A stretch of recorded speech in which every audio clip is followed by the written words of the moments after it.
आमदार झिशान सिद्दीकींना मुंबई युवक काँग्रेस अध्यक्षपदावरून हटवण्यात आलेलं आहे। त्या संदर्भातली ही महत्त्वाची बातमी आपण बघतोय।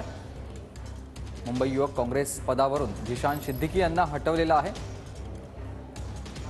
गिरीश गायकवाड माझे सहकारी आपल्याला अधिक माहिती देत आहेत। गिरीश, नक्कीच आपण जर पाहिलं तर बाबा सिद्दीकी यांचा मुलगा आमदार झिशान सिद्दीकी यांना मुंबई युवक अध्यक्ष पदावरून हटवण्यात आलेलं आहे। काही दिवसाआधी बाबा सिद्दीकी यांनी काँग्रेस पक्ष सोडला, त्यांनी राष्ट्रवादीची साथ धरली आणि यानंतर आता झिशान सिद्दीकी यांची भूमिका नेमकी काय असणार ते सुद्धा आपल्या वडिलांच्या पावलावर पाऊल ठेवून काँग्रेस सोडणार का अशी चर्चा होत असताना काँग्रेसने याला पूर्ण विराम दिलाय आणि त्यांना युवक अध्यक्ष पदावरून हटवण्यात आलंय। आता मुंबई युवक काँग्रेसचे जे नवीन अध्यक्ष असणार आहेत ते अखिलेश यादव असणार आहेत। त्यामुळे उत्तर भारतीय मतदारांना लक्षात ठेवून त्यांना गळ घालण्याचा प्रयत्न काँग्रेसचा आहे का अशी चर्चा सुद्धा झडते। संपूर्ण देशामध्ये 9 शहरांमध्ये हे युवक काँग्रेसचे जे अध्यक्ष आहेत त्यांना बदलण्यात आलेलं आहे। त्यापैकी मुंबईमध्ये अखिलेश यादव यांना ही महत्त्वाची जबाबदारी दिलेली आहे। पुन्हा एकदा अखिलेश यादव हे मुंबईमध्ये युवक काँग्रेसची ताकद वाढवण्यामध्ये सक्षम ठरणार का हे पाहणं महत्त्वाचं ठरणार आहे। पण ज्या पद्धतीने झिशान सिद्दीकी यांना हटवण्यात आलंय यावरून बरेचसे संकेत मिळतात ते सुद्धा त्यांच्या वडिलांसोबत राष्ट्रवादी काँग्रेसमध्ये भविष्यामध्ये जाऊ शकतात अशी चर्चा आता सुरू झालेली आहे। त्यामुळे झिशान सिद्दीकी